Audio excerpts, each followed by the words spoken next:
안녕하세요. 타스 건축사무소의 김인환 건축사입니다. 오늘 제가 말씀드릴 주제는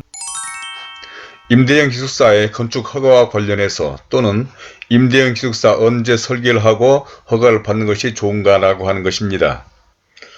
최근 임대형 기숙사나 상가주택 등 수익형 건축에 많은 사람들의 관심이 높습니다. 특히 지난 2월 건축법 시행령의 개정으로 지금까지는 학교나 공장 등을 운영하는 사람만이 기숙사를 건축할 수 있었지만 이번 건축법 시행령의 개정으로 민간주택임대법에 따른 임대사업자인 일반인들도 임대형 기숙사를 건축하고 운영할 수 있도록 하면서 주차장 설치 기준 등 파격적인 혜택으로 이 임대형 기숙사는 상가주택, 다중주택, 고시원, 오피스텔 등 다른 어느 수익형 건물보다도 수익성과 사업성이 높다 보니 많은 사람들이 이 임대형 기숙사에 관심을 갖고 건축 허가를 받으려 하고 있는데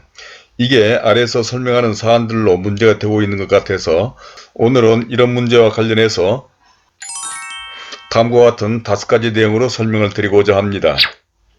아무쪼록 이런 데 대해서 관심이 있으신 분이나 특히 상가주택, 종합빌딩 등 건물을 지으시려거나 투자하시려는 분, 또 재테크와 부동산에 관심을 가신 분 등에게 참고가 되리라 생각하며 먼저 본 영상을 보시기 전에 구독과 좋아요 그리고 선풀을 남겨주신다면 저에게도 큰 힘이 되어 이러한 영상을 만드는 데 도움이 될 것 같습니다. 그럼 먼저 오늘 말씀을 시작하기 전에 혹시 지금 보유하고 계시거나 매입하고자 하시는 땅에 대한 기본계획, 즉 가설계를 해보시기를 원하시는 분이나 설계를 하시고 시공자를 선정하기 위하여 공사 견적을 받아보시기를 원하시는 분은 본 영상 아래에 있는 더보기에 적어둔 제 카페의 글을 보시고 설계상담 노트를 작성해서 이메일로 보내주시거나 설계된 도면을 이메일로 보내주시면 기본계획, 즉 가설계나 공사 견적을 해드리겠다는 말씀을 드리면서 그러면 순서에 따라서 첫 번째로 일반인들에게도 기숙사 건축을 허용한다는 것에 관한 것인데 그동안 본 채널에서 이 임대형 기숙사에 대해서 여러 영상으로 소개하기는 했지만 처음으로 이런 내용을 보는 사람들을 위해서 이 임대형 기숙사에 대해서 간략하게 다시 한번 설명을 드리도록 하겠습니다. 정부는 지난 2월 14일 1인 가구 증가에 따라 도심 내에서 부엌과 거실 등을 공유하는 기숙사 형태의 주거 수요가 증가함을 고려하여 외국에서와 같이 대규모 공유주거 서비스를 효과적으로 제공할 수 있도록 임대형 기숙사 용도를 신설하기 위한 건축법 시행령을 개정하고 지난 3월에는 기숙사 건축 기준까지 고시하였습니다. 그러니까 이제까지는 독립생활을 선호하는 학생이나 젊은 직장인들의 생활 트렌드에 맞춰 오피스텔이나 도시형 생활주택, 다중주택, 고시원 등의 소형주택에서 원룸 등 방만을 임대하는 형식이 일반적이었지만 이제는 생활과 의식 수준의 향상에 따라 방만을 제공하는 것이 아니라 헬스장이나 공동주차장 등 커뮤니티 시설까지 갖춘 공유주택인 임대형 기숙사를 신설하고 LH 등 공공주택 사업자뿐만 아니라 민간주택임대법에 따른 임대사업자인 일반인들도 임대형 기숙사를 건축하고 운영할 수 있도록 관계 법령을 개정하면서 그동안 본 채널에서 수차례 설명한 바와 같이 주차장 설치 기준을 비롯한 파격적인 혜택을 부여한 것입니다. 이로 말미암아 빈 땅이나 낡은 건물이 있는 땅에 오피스텔, 도시형 생활주택, 상가주택, 다가구나 다세대 또는 다중주택, 고시원 등으로는 주차장 확보와 면적과 층수 제한 등으로 수익성을 맞추기 어려웠으나 이제는 웬만한 대지나 위치의 땅이면 임대형 기숙사로 설계해서 건축하는 경우 수익성과 사업성이 탁월하게 된 것입니다. 다음은 두 번째로 임대형 기숙사를 설계하고 허가받으려 하니라고 하는 것인데 이상과 같이 임대형 기숙사는 오피스텔 등 다른 어떤 용도의 건물보다 사업성이 좋다 보니 지금까지 망설이던 많은 사람들이 이 임대형 기숙사를 건축해보기 위해 설계를 하려고 하고 있고 또 당사에서는 지난 3월 직접 이 임대형 기숙사에 대한 건축 허가를 신청하기도 하였습니다. 물론 지난 2월 건축법 시행령이 개정되었기 때문에 해당 지자체의 건축허가 가능 여부를 수차례 확인하였더니 개정된 법령은 공포한 날부터 시행된다고 명시되어 있기 때문에 건축허가 신청이 가능하다는 확답을 받고 또 거의 20일 동안 건축가를 비롯한 관련 부서의 협의 등 건축허가 절차까지 진행되고 있었습니다. 그러나 돌연 해당 지자체의 담당자로부터 국토부 담당 사무관에게 확인한 결과 민간임대주택법에 따른 임대사업자도 건축할 수 있도록 민간임대주택법 시행령이 개정 예정이기 때문에 금년 하반기에 민간임대주택특별법이 개정된 후에 건축허가를 내줄 수 있다는 것이었습니다. 이러한 상황은 지금도 다른 시나 구청 허가권자들에게 임대형 기숙사 건축 허가가 가능하냐고 질의해보면 처음에는 이 임대형 기숙사 자체를 모르거나 법령이 개정된 사실조차도 모르겠다고 하다가 나중에 확인해본 후 가능하다고 하는 것이 대부분으로, 이는 관련 법령이 개정된 지 얼마 되지 않았기 때문에 허가권자들마저도 헷갈리는 상황인 것 같습니다. 다음은 세 번째로 허가권자들의 임대형 기숙사에 대한 부정적인 인식에 관한 것인데, 그동안에도 이 임대형 기숙사에 관한 규정들은 파격적일 정도로 많은 혜택이 있다고 설명을 드린 바 있고, 또 이러한 내용 등은 이미 신문 등에서도 보도된 바가 있습니다. 그러니까 위에서도 잠깐 설명드린 바와 같이 주차장 설치 기준에 있어서는 오피스텔이나 도시형 생활주택, 심지어 다중주택이나 고시원 등보다도 설계하기에 따라서는 이러한 건물의 5 내지 60% 정도밖에 안되며,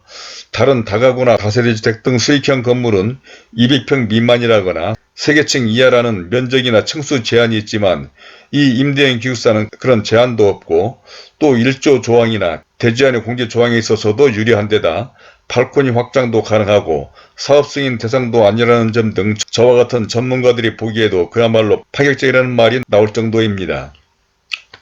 그래서 그런지 실제로 건축 허가 신청을 해보니 허가권자들로부터 특히 주차 문제에 있어서, 그렇지 않아도 요즘 주차 문제가 심각한 상황인데 수십 세대나 되는 가구에서 확보된 주차 대수가 고작 서너 대밖에 되지 않은 것을 보고 과연 이렇게까지 해야 되느냐는 등 반응이 아주 부정적이었고,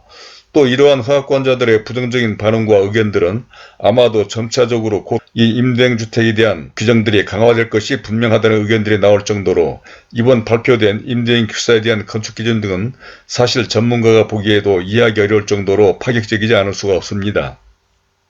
다음은 네 번째로 시작도 하기 전에 강화되는 규정들에 관한 것인데,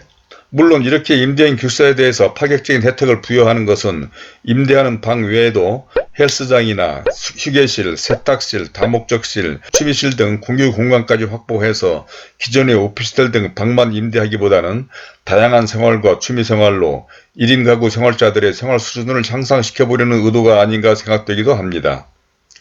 그러나 위에서 언급한 이 임대형 기숙사에 대한 부정적인 인식과 염려가 벌써부터 나타나기 시작한 것 같은데, 당사가 허가 신청을 한 지자체에서 벌써 강화된 임대형 기숙사 허가 등 운영 기준과 건축위원회 심의 실시 등을 예고하였기 때문입니다. 그러니까 해당 지자체에서는 국토부에서 마련한 임대형 기숙사에 대한 건축 기준 외에도 자체적으로 이 임대형 기숙사를 허가하기 위한 건축 기준을 강화하고 특히 건축위원회의 심의까지 받게 하겠다는 것 같은데, 이는 대단히 우려스러운 일이 아닐 수가 없습니다. 물론 이는 해당 지자체만의 행정예고로 예고된 내용에 의견이 있는 사람은 지정된 기간 내에 의견서를 제출하라고는 하였지만, 사실 일반인들이 이러한 행정예고를 접하기도 쉽지도 않고 또 그 누가 행정기관처럼 체계적으로 대항하기 어려워 거의 이러한 내용으로 확정될 것은 분명한데,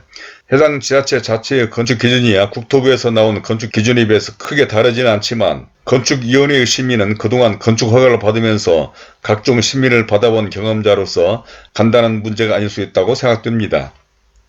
그러니까 심의는 법과 기준 외에도 참여하는 위원들이 대체로 건축을 전공한 교수나 건축사, 공무원 등인데, 이들이 건축계획을 비롯한 전반적인 내용에 대해서 이러저러한 식으로 나오는 내용들이 법이나 건축기준 이상이 될 것은 뻔하고, 이러한 의견은 허가 과정에서 지나칠 수 없는 것으로, 이는 실제 설계하는 과정이나 건축주들의 수익성 그리고 사업성에 큰 영향을 받을 것은 분명하기 때문입니다.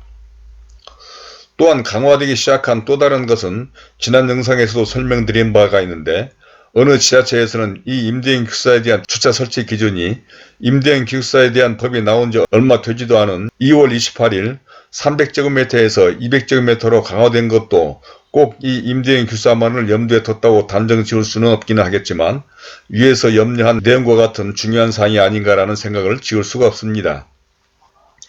이제 마지막 다섯 번째로, 그렇다면 언제 이 임대형 기숙사를 설계하고 건축허가를 받는 것이 좋은가라고 하는 것인데, 사실 모든 법과 규정 등은 최소한의 기준을 설정하는 것이고 각종 심의 등도 건물의 품질과 안전 등을 고려한 것으로 이러한 기준이나 심의 내용을 지나치게 의식하는 것도 바람직하지 못하다는 생각도 들기는 합니다. 그러니까 할 수만 있다면 이러한 최소한의 법적 기준이나 심의 내용보다는 좀 더 여유 있는 계획과 설계를 하는 것이 보다 품질 좋은 건물과 시설이 되어 다른 유사 건물이나 상품의 경쟁력을 갖출 수 있지 않나 생각도 들기는 하다는 것입니다.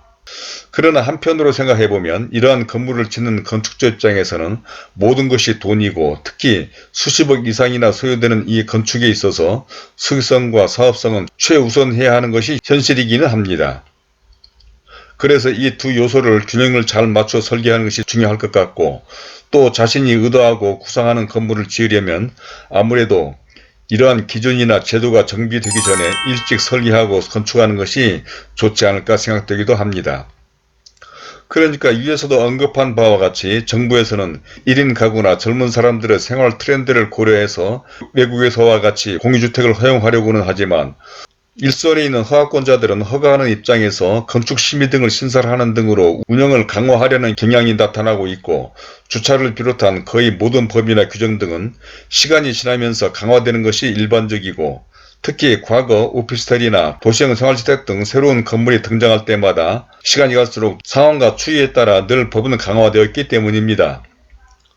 이러한 사항은 비단 임대형 기숙사나 도시형 생활주택 등 어느 특정한 건물의 허가뿐만 아니라 건설 현장에서 각종 안전사고와 화재 등이 빈번하면서 사회 문제로 비화될 때마다 기존 건물 철거에 대한 허가 제도 신설과 일정 깊이의 굴토를 위한 설계와 심의 등 각종 제도가 신설되는 등 날이 갈수록 허가와 사용 승인 절차가 까다로워져 가는 것과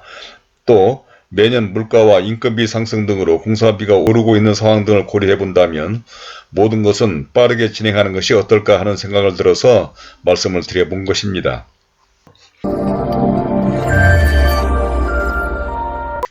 자, 이제까지 이 임대형 기숙사의 건축 허가와 관련해서 첫 번째로 일반인들에게도 기숙사를 허용하게 되었다는 것과 두 번째로는 임대형 기숙사를 설계하고 허가를 받으려 하니, 또 세 번째로는 허가권자들의 임대형 기숙사에 대한 인식에 대해서,